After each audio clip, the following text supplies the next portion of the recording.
and welcome to episode 4 of Bathica Banter. And I tell you, I'm so excited about today's guest, someone I've been looking forward to having on the program for quite some time now. Um, a young lady who is the head of a company called Comfort Owl. I am proud to say she's a good friend of mine, and that is Miss Joanna Woo. Joanna, say hello to everybody. Hi, everybody. Well, welcome to Bathica Banter, Joanna. Thanks so much for being part of the program. Um, Look, I want to start at the start. And what I mean by that is I always like to ask our guest what got them into HVAC. What is the journey you traveled to get to this point in your career? So to that end, Joanna, if you would share your journey with us. Yeah, thanks, Gerry. Thanks again for having me on Bathica Banter. It's an Absolutely. honor to be your guest today. Oh, We've thank been you. talking about me being on your show for a while, so I'm excited to be here this morning. Great. Um, yeah, so my entry into the HVAC world, well, wasn't exactly planned. In fact, I would say it was part luck that I stumbled into this industry when I was studying mechanical engineering at the University of Waterloo. I was originally planning to pursue a career in the automotive industry, actually. Oh, But after a few co-op terms, it led me to the world of HVAC, and I haven't looked back since. One of my early co-op experiences was working for the Greater Toronto Airport Authority during the Pearson International Airport's Terminal 1 expansion. And that's when I was first exposed to the energy sector. I found myself fascinated by the intricacies of lighting systems, from design and selection to programming and automation. Little did I know then that the choice of lamps could significantly impact energy usage oh, and the absolutely. overall comfort of travelers. Mm. From there, that's when I started developing my passion for energy management. And it led me to work for an energy research company focused on the commercial building incentive program that was in place back then. That program was in response to the Kyoto Protocol, aimed to incentivize energy efficient commercial developments. And I was doing energy analysis on the total building envelope. And that's when I was first exposed to HVAC system. Particularly at that time when I was doing the analysis, it was all about ground source heat pumps. Ah, And that's when I would say I started laying the foundation of my HVAC journey. And I would say that's when my HVAC career started beginning. And I went on to work for HTS Engineering. I worked in both their control sales and energy engineering sales department. This experience really showed me that it helped me deepen my technical knowledge, but also revealed that I have an interest for the business side of the industry. So when I started my last year at university, I was focused on finding employment. And I knew that I wanted to get into HVAC, but I also wanted to learn more about business. So when I discovered MCO Corporation at the job fair, that was kind of it. They were advertising their management development program and highlighting the HVAC segment, which caught my attention. And I still remember standing in front of their booth wondering what they're about, because I've never heard of them before, or the fact that I knew what a wholesaler was. Then this super energetic guy with a big friendly smile jumped right in front of me. He introduced himself as Showman Rashid, who was a management trainee at that time as well. And he took the time to share with me what MCO is all about, what the program was all about. And I found that it really did match my desire to merge technical expertise and develop business acumen. So that was kind of it. And since graduating, I've been with MCOs ever since, and that's how I got into HVAC. wow, very cool. Interesting journey, Joanna. So help me here. You used the word co-op. Is that like an internship, I would assume? Yeah, it Oh, is. So with Waterloo, the co-op program, typically internship you do between your third and fourth year. But with University of Waterloo, we do our co-op every 4 months. So I did the first full year of 8 months straight of academics. And then after that, every other 4 months, we alternate between working at a co-op job and then going back to studies. very cool.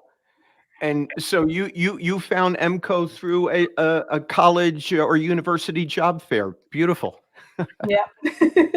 And you said you started off by saying, getting into HVAC was kind of a happy accident. I think that's true for most of us, right? Yeah. Earlier we had a guest, Victor Hyman, that had a whole process about the different ways people get into this business, and it's never someone waking up one morning and saying, "I'm going into HVAC." There's always some curves in the road that get us there, but I think we all have made wise decisions. I think you would agree with me on that. I would. Yeah. So Joanna, look on your LinkedIn profile, and I'm a big LinkedIn advocate. I love LinkedIn. I saw on your profile that you are a Dale Carnegie alum.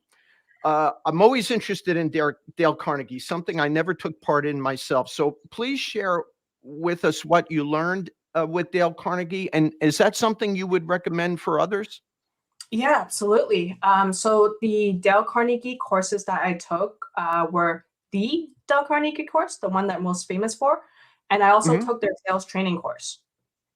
And I would wholeheartedly recommend the Dale Carnegie course for anyone looking to enhance their people, relationship, and communication skills. I am a personal advocate for them, and I've recommended it to my younger brother when he first entered into the workforce. And it's now a course that we encourage many of our new teammates at MCO to take. The course itself spans over 8 weeks, 3 hours a week, and I firmly believe that it's worthwhile investment of both our time and money. When I initially signed up for the course, it was to develop my public speaking skills. But I found that the course offered so much more than that. It aligns with two timeless books written by Dale Carnegie, How to Win Friends and Influence People, and How to Stop Worrying and Start Living. The course itself allows participants to dive deep into cultivating friendlier personalities to help build rapport, as well as develop effective leadership skills. Well, I don't want to give it all away, just to share some key principles that have really stayed with me over the years. And they're pretty basic when you listen to them, but it's smile, become genuinely interested in the other person, and knowing that a person's name is the sweetest and most important sound to that person, Gerry. Be a good Yeah. listener and make the other person feel important and do it sincerely. Right? So these kind of sound basic, and you probably all have heard about it before. But what I found is that mastering these principles takes effort. And that's why this course is designed over 8 weeks, precisely to help sink in these habits and help form these habits so it becomes second nature. So each week, it involves exercises where participants share their stories and perspective with the class. And it helps provide an opportunity to practice public speaking and become comfortable with vulnerability. Having been both a participant and a coach myself for the course, I've definitely observed that these exercises not only push individuals out of our comfort zones, but also help foster a group bonding. Because when we share these vulnerable stories with each other, we've come to realize that despite our diverse backgrounds, everybody experiences pain and challenges in their own way. And it's all about taking the time to learn about the person beyond the surface. So I've definitely have gained tenfold after taking these courses and practicing it as a coach as well. Yeah, so interesting, Joanna. I'll tell you my personal experience with Dale Carnegie, and like I say, I did not take part in it, but as a young person, I became aware of Dale Carnegie, and I certainly felt it was something that I could benefit from. But at that point in my life, and of course in my career, I'll be honest with you, why I didn't do it, I was too nervous about public speaking. Isn't that weird coming from me? Because now that's what I essentially do for a living. But at that point in my life, in my 20s, it was, they say that the two biggest fears that people have in life is public speaking and death. And in that order, people would rather die than publicly speak, right? Yep, I also agree with you on that one. So I was guilty of that for sure. But I don't. I think it's something I should still go back and investigate and probably take part in. I'm sure there's many things that could benefit me, even someone at this point in my career who speaks for a living. I think it's something I will go back and take another look at, especially after your endorsement, for sure. And you know what? It's never too late. Like No. and the course itself isn't just around public speaking. It's Right. definitely a component of it, but kind of what I mentioned, it's really to help build rapport and basic human relations principles. And stress management too. That's another side benefit of the course is stress management. Oh yeah, I could use that for sure. Another thing that jumped out at me when you were speaking about it was recognizing or using someone's name. There's nothing sweeter than hearing your own name, right? And that's where I could use some help because I train about 2,000 installers a year, and well, we just came back from AHR in Chicago, and that's the perfect example. I'm honored that people seek me out and come up to me and want to say hello to me. But to be honest with you, Joanna, more often than not, I don't remember them. They'll tell me that they were in one of my training courses. So I would love to develop some sort of technique that helps me put a name to a face because there's a lot of faces in my life. And they do teach you a trick for that. So that's where I would recommend it for you as well. Yeah, definitely got to take part in that. Well, look, Joanna, so now you're with Comfort Owl, a subsidiary of EMCO. Please tell us about your experience with EMCO as a corporation. How does Comfort Air fit into it? How do you feel about EMCO? Please. Sure. Yeah, my experience with EMCO has been pretty phenomenal. That's why I've been with them for so long, and I haven't really looked elsewhere since graduating. Mm. EMCO is really a workplace that does truly embrace people development. If you think about our company offering, we have 3 different streams of development program. The management training program, which I'm from, the accelerated management development program, and our strategic development program. And it's really for anyone with an entrepreneurial spirit. And I would highly recommend anybody looking for new opportunities to explore EMCO. We are always on the lookout for what we call swans.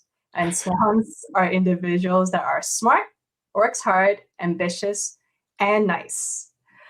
And when I started the management development program, I had the opportunity to be exposed to every aspect of the wholesale business, from business development to sales and operations to technical and market knowledge. And this was exactly what I was looking for when I started my career and areas that I knew I wanted to develop myself in.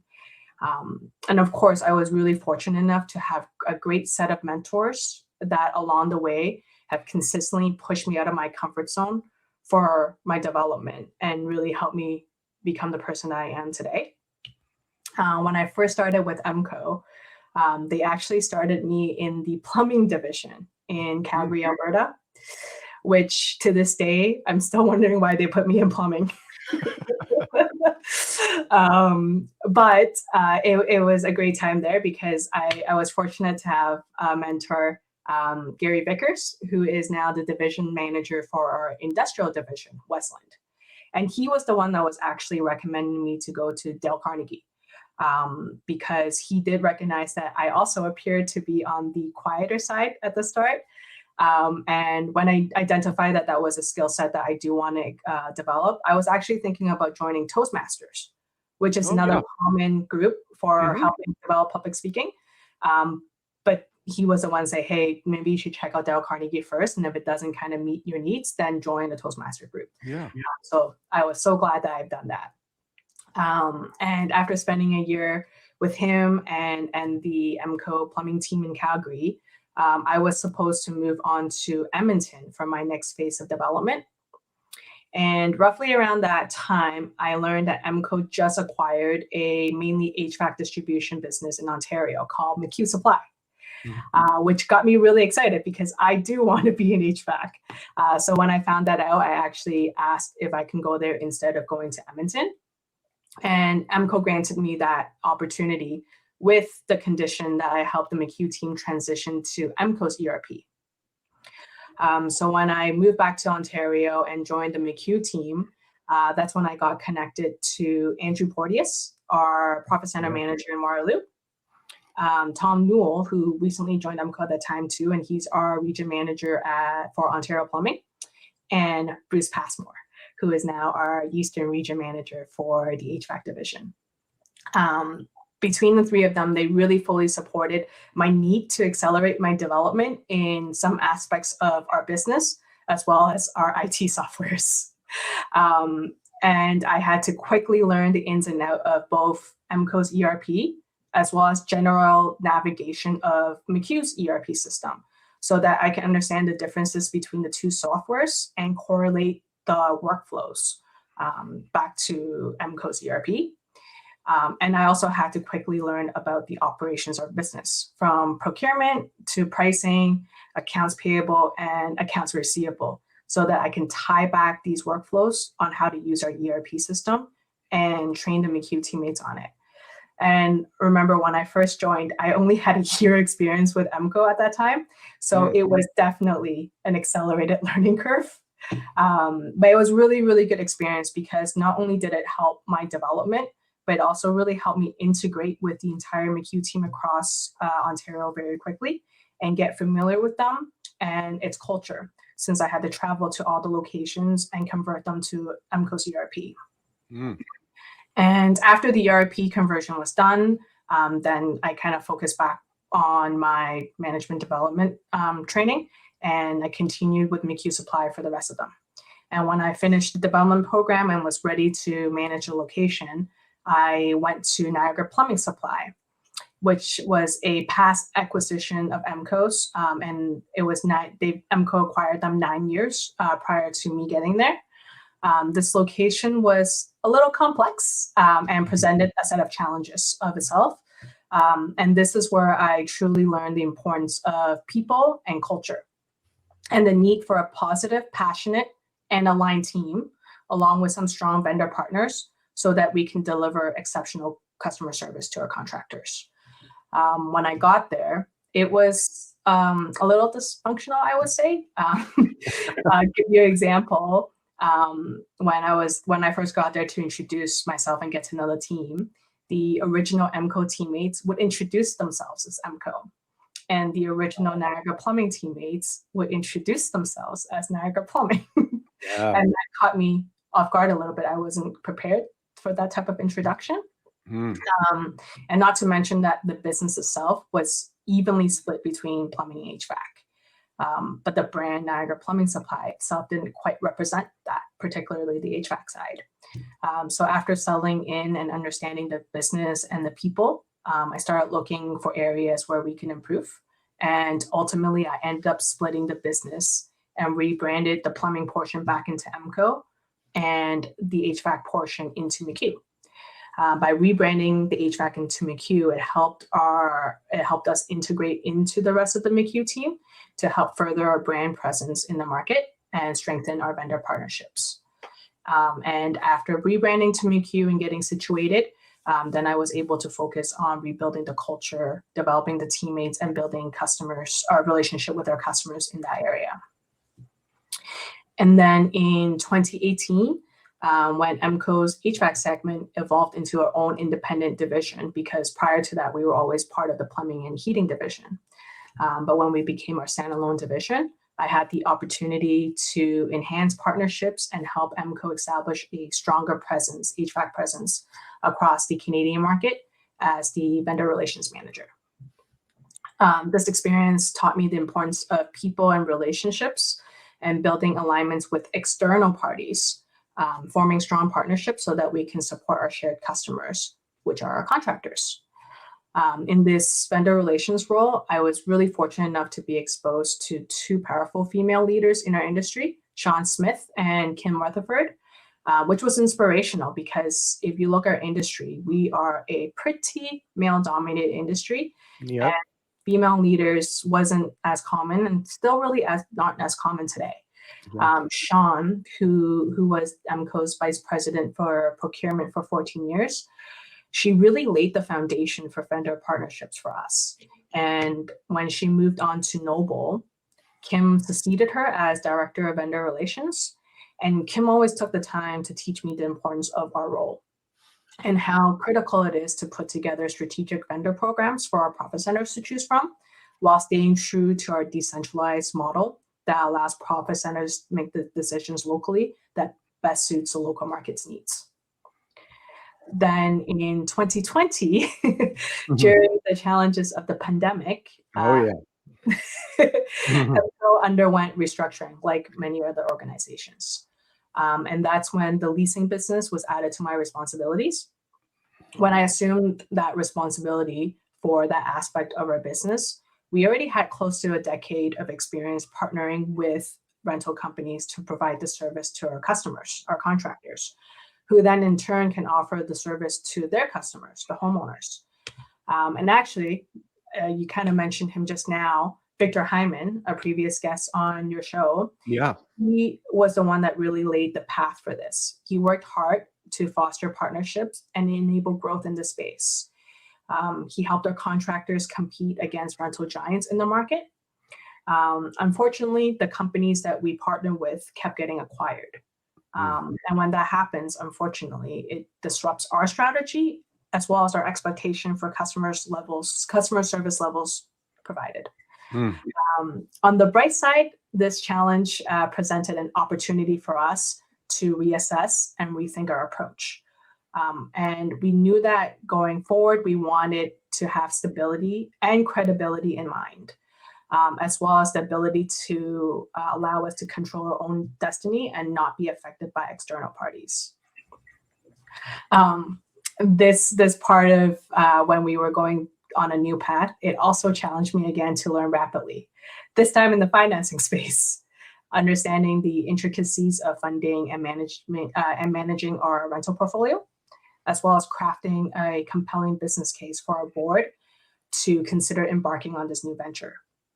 And I'm happy to say that the end result is Comfort Owl Rentals, an EMCO owned and funded rental company. This has been one of the most challenging roles to date, primarily because this is completely unfamiliar territory of starting up and managing a rental company. It's a venture that's not part of EMCO's core business or my own skill set. But it's been really, really fun. And today I'm proud to say that I am the general manager of Comfort Owl, a division of EMCO providing rental and financing services to our customers. And I would say it's really exciting to see that EMCO is willing to invest and explore in value-added ventures to complement our core business. You had a previous guest on before, Dev Malarajan. Yeah. So he has started up Intech, which is also a division of EMCO, and their engineering team focus on design and system selection services for high-performance homes. Our services together are very complementary of each other because ultimately we're here to provide extra services to our EMCO contractors. And as EMCO is continually looking at ways that we can constantly evolve, I am excited to see what other new ventures we decide to add to our service and provide to our customers. Oh, very cool, Joanna. I tell you what, a few things jumped out at me in your response to that question. And the first was the acronym SWAN, right? Our CEO at Bathica, Guillaume Calais, has brought that into our company as well.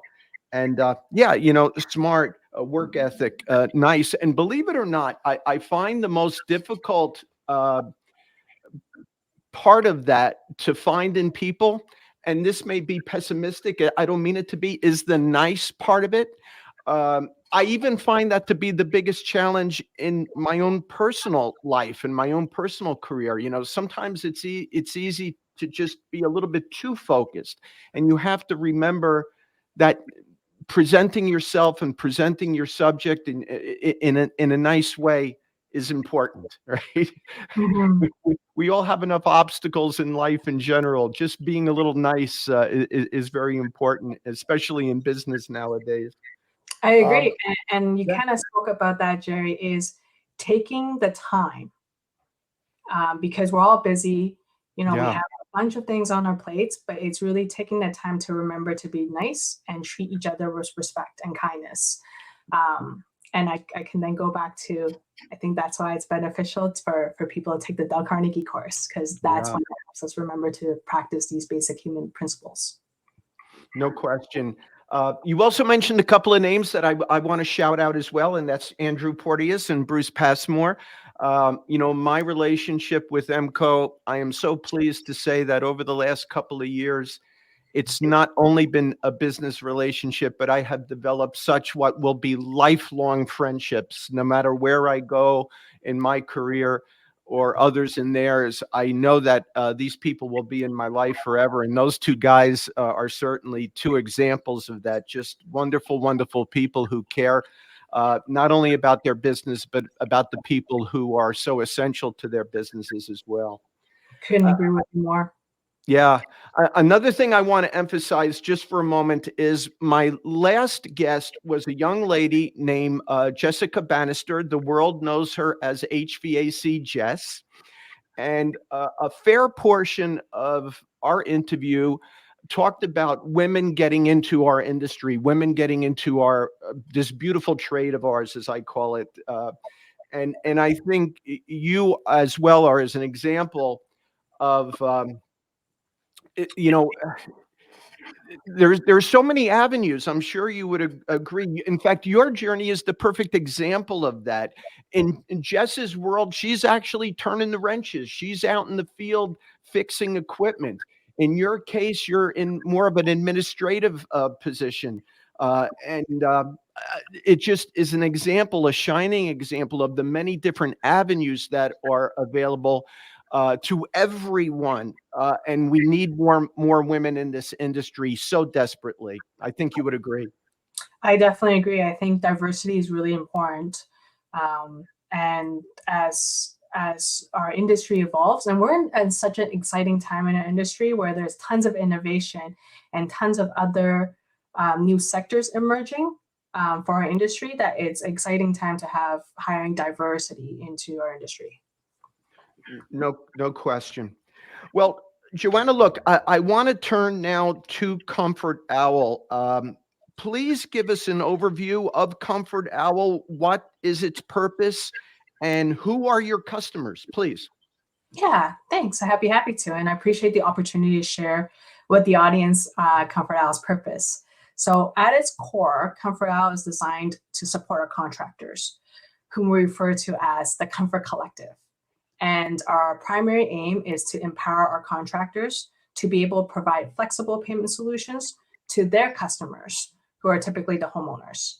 And this approach is intended to help homeowners in making decisions about their equipment upgrade that aligns both with their needs and their budget. And the demand for buy now, pay later solutions continue to be on the rise. We've seen it over the last decades, and particularly, I would say, during the pandemic, we've seen it accelerate. And we recognize that the average cost of equipment replacement or upgrades can often be a financial stressor, especially when it's unexpected and unbudgeted. So our goal is to alleviate the stress by offering a service that contractors can seamlessly integrate into their offerings. And by doing so, we aim to enhance the overall experience of both our contractors and our homeowners, and making home comfort decisions more accessible and manageable with our payment solutions. Yeah, very, very cool. So, Joanna, from the outside looking in, I think an HVAC contractor has to be offering some sort of financing nowadays in order to really be in the game, right? To me, it's such an essential part of growth. Do you agree with that? Has financing become the norm, not the exception? Absolutely. I couldn't agree more. And that's exactly why we're helping our contractors offer all forms of payment options in today's HVAC landscape. And I would say the overall kind of purchasing landscape, right? Offering financing option is a crucial component for independent contractor success. It's not just about cash or credit card anymore. It's about providing a range of choices, including rental and loan options to offer to the consumers. And we believe in empowering our contractors so that they are able to let their customers decide on what aligns best with their needs and their budget. If a contractor isn't actively promoting different payment options, consumers may feel uncomfortable to ask about it, right? Instead, they'll probably just look for other companies that are explicitly advertising these options, because the reality is many consumers may find it uncomfortable or awkward to ask, hey, do you have a payment solution that's not cash, right? They might be embarrassed about the perception that they can't afford it. And that's why we advocate for our contractors to proactively practice this approach, where contractors should incorporate monthly payment options into the quotes as best options, so that when the homeowners are reviewing the quotes, they can see the different options available to them. And it helps allow the homeowners to lead that conversation with the contractors. And by doing so, the contractor is now catering to the diverse need of our customers and help make that decision-making process more accessible and comfortable at the same time. Yeah, brilliant, brilliant. Hey, look, Joanna, I'm old enough to remember when financing first was being offered in HVAC here in the United States. And back in my day, initially, it was being driven, believe it or not, by the utility companies.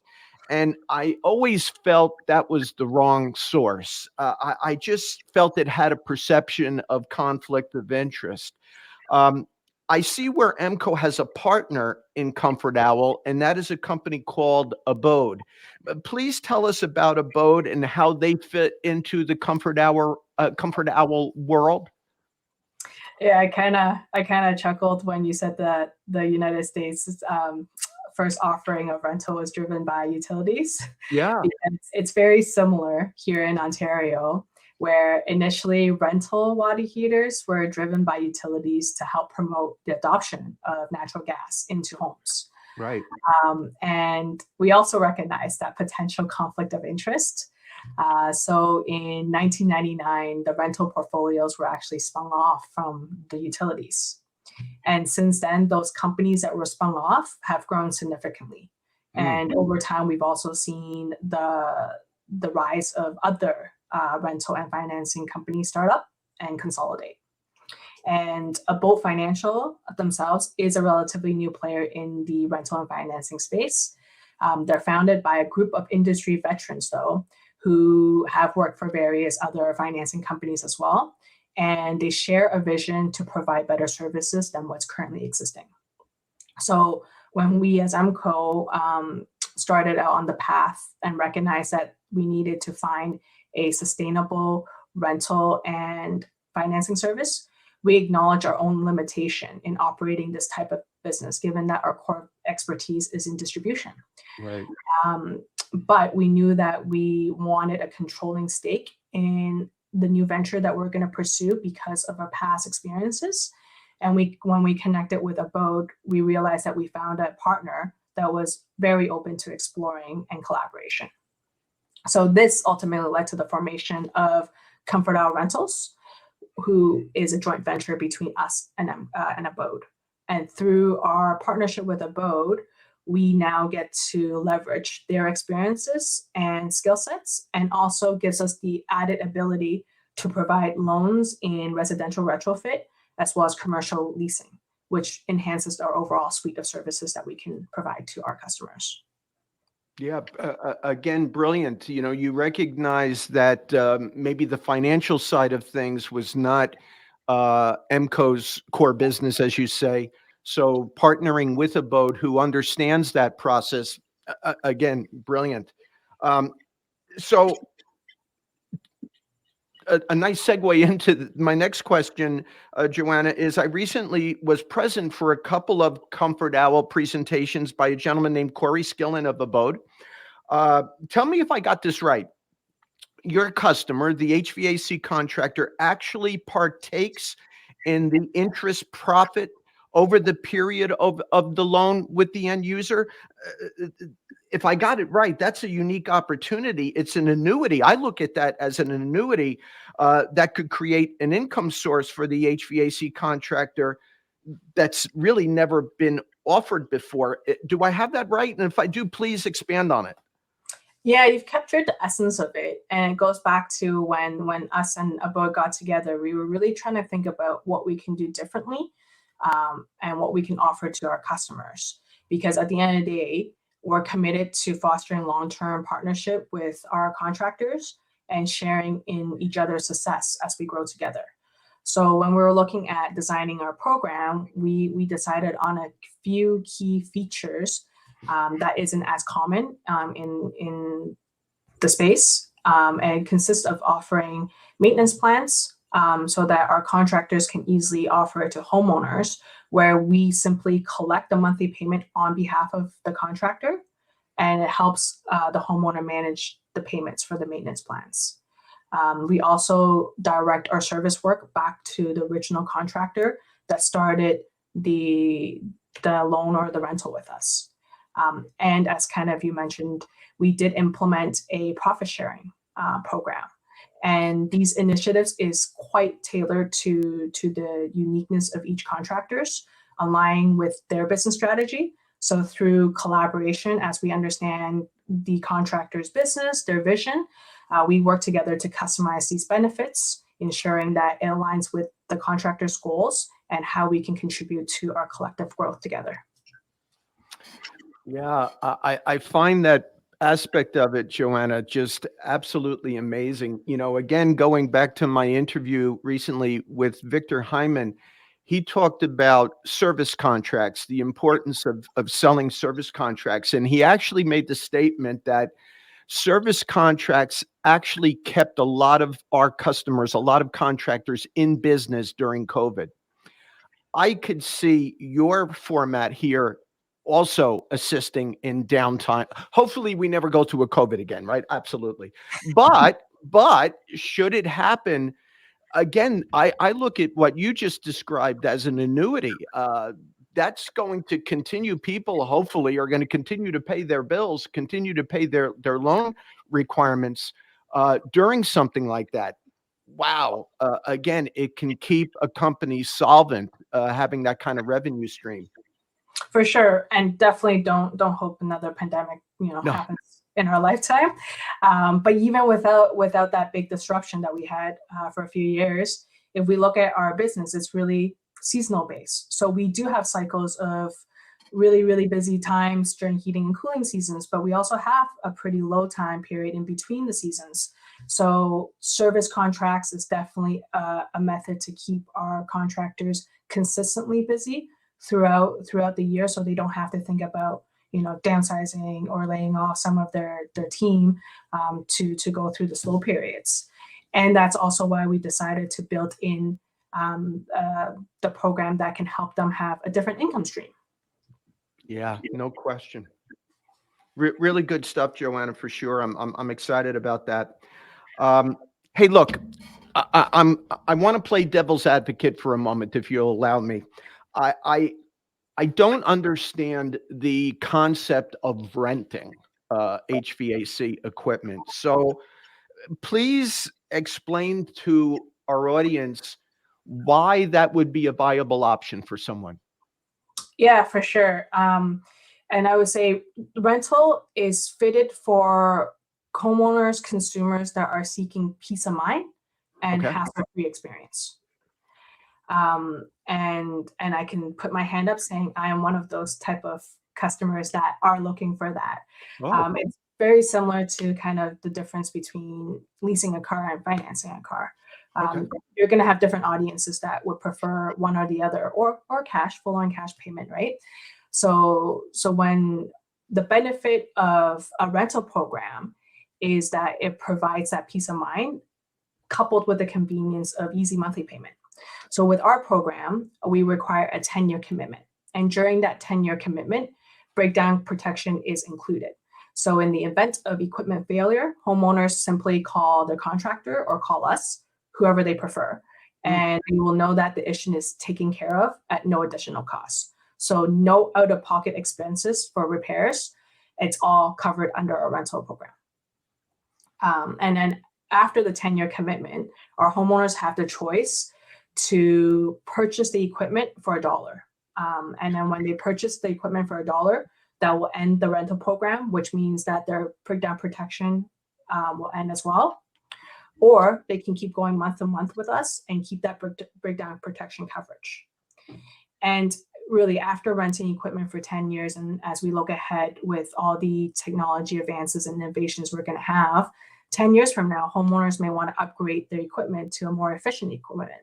So then they can go into another 10-year with us with a new installation done by our contractors for another 10 years worth of hassle-free coverage. And then another benefit with rental too is that if the homeowner decides to sell their house before their 10-year commitment is over, they can transfer the remaining rental to the new owner, who can then enjoy the benefit of our coverage and get connected to the contractor that will take care of the equipment. So these are the distinct differences from loans, because loans, while they offer a means to finance the equipment and spread payments over time, they lack the comprehensive coverage of breakdown protection. Homeowners with loans, when they face equipment failure, they may have to pay out of pocket for repairs, and not to mention the added stress as they navigate it through themselves. And if they sell their house before the loan is paid off, they will either have to pay the remaining balance in a lump sum or keep those monthly payments going after they moved out of the house until it's paid off. So those are some of the benefits for those homeowners that are looking for a complete peace of mind. And when you look at our current economic situation and the way the interest rates are right now, if you compare our rental and our loan over the same 10-year period term, our rental rates actually starts lower than our monthly loan rates. So rental right now can be really attractive for all those benefits. And it's important for our contractors to understand the diverse payment solutions available, be able to communicate the unique differences and the benefits of each, and then allow the homeowner to choose what aligns best with their needs and circumstances. Really interesting. I love your analogy of leasing a car compared to renting. Yeah, that makes perfect sense to me now. And I think you cleared up early on my biggest misunderstanding. So at the end of the 10-year rental, they can buy it for $1. Yeah. Beautiful. Yeah. I think, let's be honest, Joanna, there have been other rental companies that kind of took advantage of the situation, where they certainly were not offering at the end of well, first of all, in many cases, there was no end to it, right? Mm-hmm. Just continued to rent. Yours having a finite end to it, and then the opportunity to buy it for $1. To me, that takes any perception of funny business away. There is a definitive end, and there's the opportunity for $1 to buy it. Beautiful. Absolutely wonderful. For sure. Our program is really more like a rent to own program.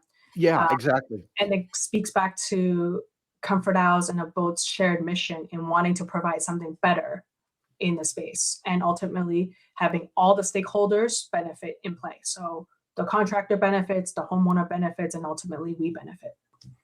Yeah, mission accomplished, Joanna. I think you absolutely hit every point that you were trying to create there. Yeah, this is a better alternative for sure than what most people think of the financing for equipment or renting for equipment was in the past. You guys have definitely refined it and made it work for everyone. Beautiful. Look, Joanna, in the process of researching leading up to our interview this morning, I obviously looked at the Comfort Owl website in great detail, and I noticed something that I didn't expect, and that was property management. Didn't know you guys do that. So please explain to us how you guys get into property management. Yeah, it's really through a collaboration with Abode, where we can extend the benefits of our commercial lease program to management property organizations. So this program is very similar to the residential rental offering that I just shared. Instead, this caters specifically to commercial applications. So it can be for a business across sectors like restaurants, strip malls, hotels that can leverage the commercial lease program for their HVAC needs. And property management organizations that are responsible for maintaining and overseeing residential and commercial properties can definitely take advantage of a program.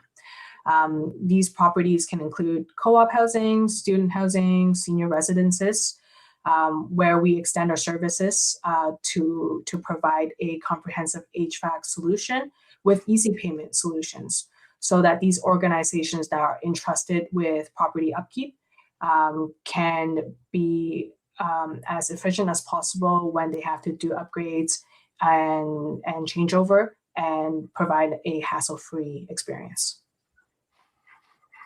Nice. You know, Joanna, in the interest of full disclosure, I want to point out to our audience that Toso Equipment is one of the brands offered by Comfort Owl, but I want, and just something I was really pleased about. I recently got a hold of this little pamphlet from Comfort Owl, and the product shown within is sure enough the wonderful Toso equipment, and I thank you guys for that. But again, I want to be completely fair.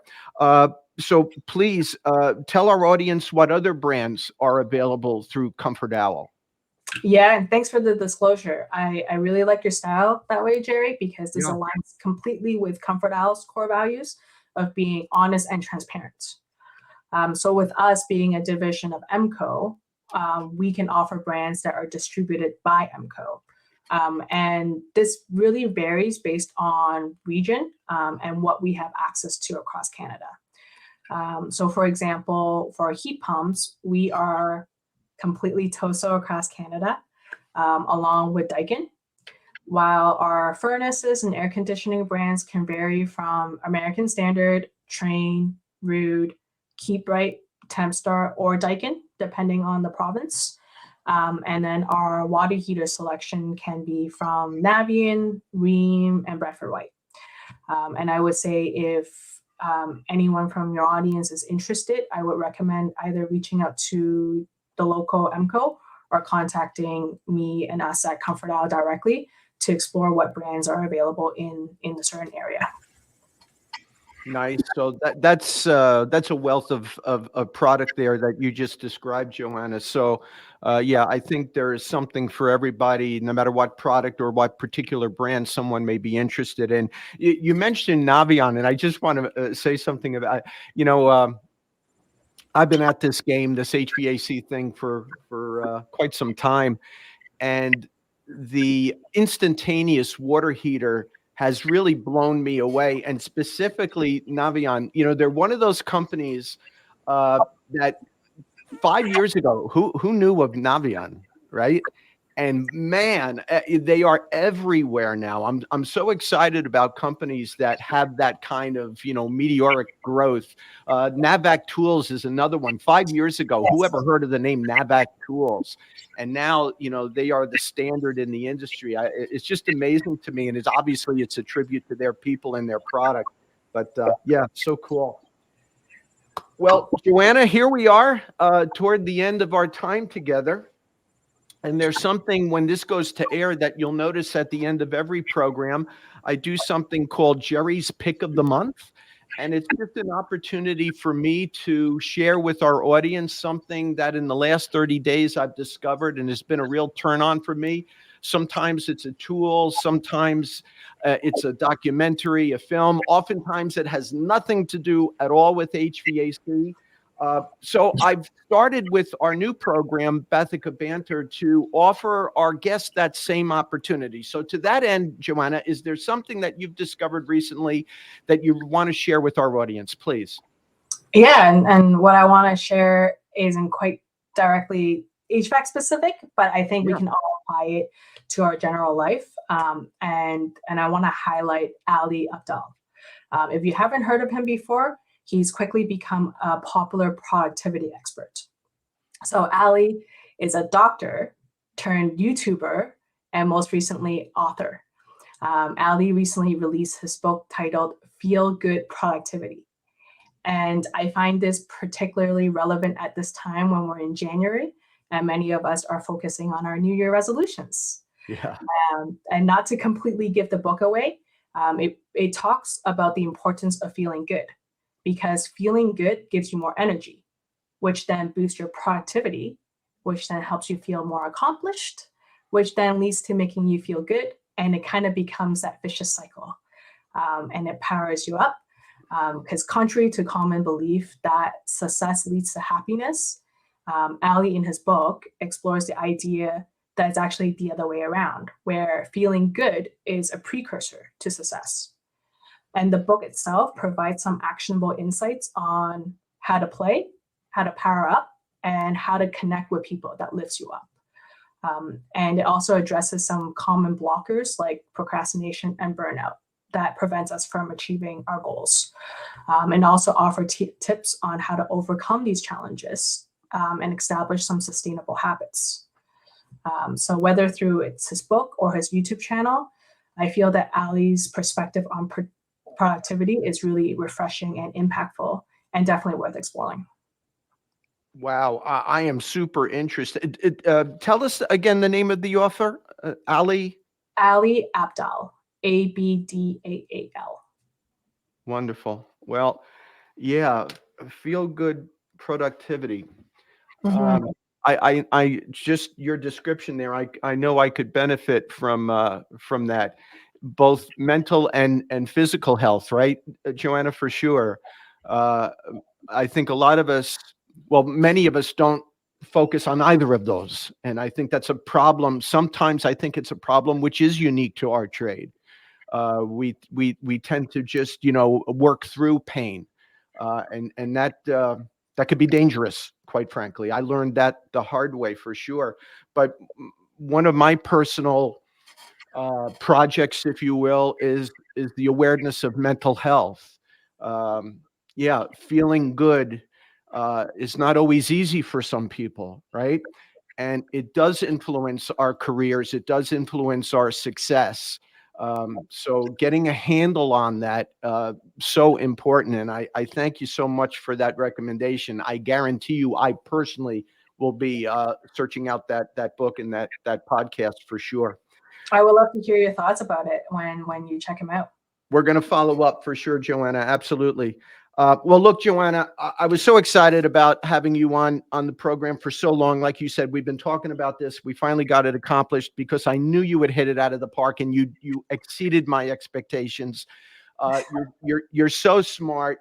You're so dedicated, and you're such a wonderful example of the people we need in our trade, in our industry. There's so many different avenues that we talked about earlier for people to explore and to use their skills and their talents. And I am just thrilled to, number one, count you among my friends, but also to be a bit of a business partner with you as well. And just can't thank you enough for participating in this Bathica Banter. Thank you, Gerry. Like I said, it's an honor to finally be on your show, and I look forward to our adventures together. Oh, what a great conversation with Joanna Woo of Comfort Owl. Can't thank Joanna enough for the time she gave us and some great conversation. Well, guys, it's time for Gerry's Pick of the Month. And Gerry's Pick of the Month actually involves a previous guest on our old program, Toso Time, and that is our friend, Mr. Todd Talbot. You know Todd from Love It or List It, 8 seasons of the Vancouver version of Love It or List It, which he did a great job on. Very entertaining show. Well, now he has a new show called Adventures in Real Estate with his wife, and they are initially concentrating on a home that they are renovating in Vancouver.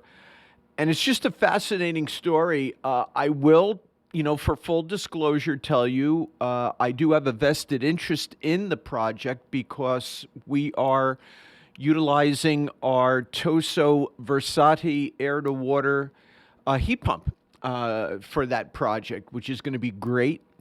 So stay tuned for more information on that.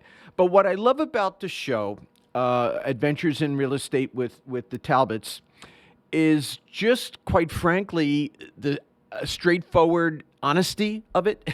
You know, he will give you the good, the bad, and the ugly. And sometimes the ugly is real ugly. And what I mean by that is, come on, I'm not telling you anything you don't know, especially our audience up in Canada. The Canadian real estate market in much of Canada is broken and dysfunctional.